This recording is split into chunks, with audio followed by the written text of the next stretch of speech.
Assalamualaikum warahmatullahi wabarakatuh. Saya Kirani Arumsari dari kelas MA 17A1 SDM. Di sini saya akan mempresentasikan tentang seminar proposal saya yang berjudul Pengaruh Penempatan, Kualitas Kerja, dan Disiplin Kerja terhadap Prestasi Kerja Karyawan PT Sinhong Indonesia. Pertama, saya akan menjelaskan bab 1 pendahuluan. Yang pertama, latar belakang. Seiring berkembangannya zaman, ilmu, dan pengetahuan yang semakin maju, perusahaan dituntut untuk dapat menjadikan karyawannya lebih terampil dan terlatih dalam menjalankan pekerjaannya dan meningkatkan prestasi kerja yang baik. Sumber daya manusia merupakan faktor penting untuk membantu agar organisasi dapat berjalan dengan baik. Maka organisasi bertanggung jawab untuk memelihara kualitas kerja dan membina sumber daya manusia agar dapat berkontribusi secara optimal untuk mencapai tujuan organisasi. Langkah awal dalam menghasilkan sumber daya manusia yang handal, terampil, dan mampu mewujudkan prestasi kerja yang baik salah satunya adalah diperlukan adanya penempatan kerja.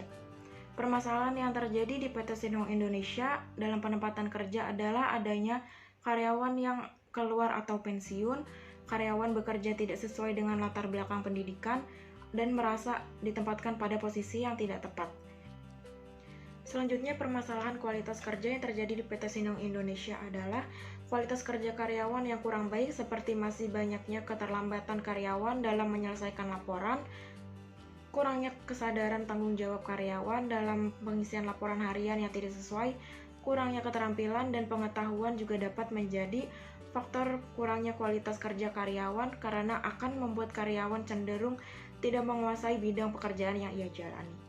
Selanjutnya, permasalahan disiplin kerja yang terjadi di PT Sinhong Indonesia adalah kurangnya disiplin kerja seperti masih adanya karyawan yang tidak berada di meja kerja pada saat jam kerja, misalnya mengobrol dengan teman kerja, mengobrol di telepon, karyawan yang hadir tidak tepat waktu, kurangnya inisiatif karyawan dalam menyelesaikan pekerjaan dan tanggung jawabnya lebih cepat sehingga terjadi keterlambatan pekerjaan, dan kurangnya kepedulian karyawan terhadap pekerjaan yang dibebankan sehingga karyawan cenderung tidak menikmati pekerjaan yang dibebankan kepadanya. Selanjutnya ada rumusan masalah, tujuan penelitian, manfaat penelitian. Manfaat penelitian ini adalah diharapkan hasil penelitian ini dapat menambah wawasan tentang sumber daya manusia dan sebagai bahan masukan atau pertimbangan untuk instansi terkait. Dan yang terakhir adalah sistematika penulisan. Selanjutnya bab 2 kajian pustaka. Di sini saya akan menjelaskan tentang prestasi kerja, penempatan, kualitas kerja, dan disiplin kerja. Yang pertama, prestasi kerja. Prestasi kerja adalah suatu hasil yang diperoleh karyawan setelah berhasil melaksanakan tugas dan pekerjaannya yang dibebankan kepadanya sesuai dengan standar yang berlaku. Penilaian prestasi kerja adalah alat yang digunakan untuk mengukur prestasi kerja karyawan yang mencakup kualitas dan kuantitas hasil kerja karyawan yang bersangkutan yang kemudian dievaluasi sehingga dapat mempengaruhi kebijakan selanjutnya. Indikator prestasi kerja diantaranya adalah hasil kerja, pengetahuan pekerjaan, inisiatif, kecekatan mental, sikap dan disiplin waktu, dan absensi. Yang kedua, penempatan kerja. Penempatan kerja merupakan suatu kebijakan yang dilakukan perusahaan untuk menyalurkan kemampuan karyawannya pada posisi yang sesuai dengan pengetahuan, keterampilan, dan kemampuan karyawan tersebut agar memperoleh kepuasan kerja dan prestasi kerja yang baik. Penempatan berarti mengalokasikan para karyawan pada posisi tertentu.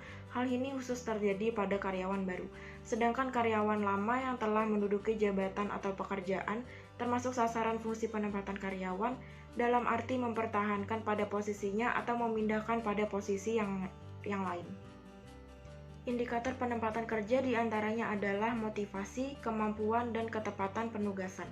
Selanjutnya, kualitas kerja. Kualitas kerja adalah hasil yang dapat diukur dengan efektivitas pekerjaan yang dilakukan oleh karyawan dalam pencapaian tujuan atau sasaran organisasi. Kualitas kerja merupakan salah satu unsur yang dievaluasi dalam penilaian kerja karyawan selain perilaku, kesetiaan, kepemimpinan, dan partisipasi karyawan kepada organisasi. Kualitas kerja juga dapat diukur melalui ketepatan dalam melaksanakan tugas dan pekerjaan, kelengkapan dan ketelitian dalam melaksanakan tugas dan kerapian dalam melaksanakan tugas dan pekerjaannya.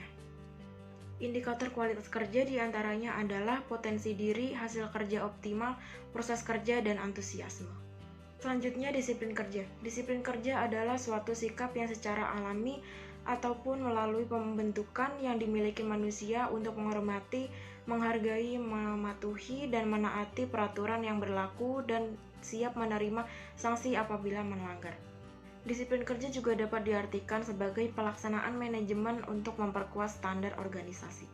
Indikator disiplin kerja diantaranya adalah tujuan, kemampuan, teladan pemimpinan, balas jasa, keadilan, pengawasan, sanksi hukuman, ketegasan, dan hubungan kemanusiaan. Yang terakhir yaitu bab 3 metodologi penelitian. Yang pertama, jenis penelitian. Jenis penelitian yang digunakan dalam penelitian ini adalah kuantitatif.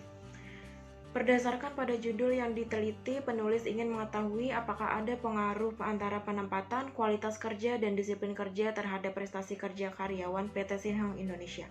Yang kedua, populasi. Populasi yaitu wilayah generalisasi yang terdiri atas objek atau subjek yang memiliki kualitas dan karakteristik tertentu yang diterapkan oleh peneliti untuk dipelajari dan kemudian ditarik kesimpulannya. Populasi pada penelitian ini adalah karyawan PT Sinhong Indonesia yang berjumlah 50 responden. Yang ketiga, sampel. Sampel adalah bagian dari jumlah dan karakteristik yang dimiliki oleh populasi tersebut. Penentuan jumlah sampel dalam penelitian ini yaitu metode sampel jenuh dengan cara semua jumlah populasi dijadikan sampel. Dengan demikian dapat didapatkan sampel sebanyak 50 orang. Yang keempat, sumber data. Sumber pengumpulan data yang digunakan dalam penelitian ini adalah primer dan sekunder. Data primer adalah data yang diperoleh dari sumber asli atau objek tanpa menggunakan perantara. Sedangkan data sekunder adalah data yang diperoleh melalui perantara atau secara tidak langsung. Yang kelima, teknik. Teknik pengumpulan data yang digunakan dalam penelitian ini adalah kuesioner, studi kepustakaan, observasi, dan wawancara. Mungkin itu saja yang dapat saya sampaikan. Sekiranya ada kesalahan pengucapan, saya mohon maaf. Sekian dan terima kasih. Wassalamualaikum warahmatullahi wabarakatuh.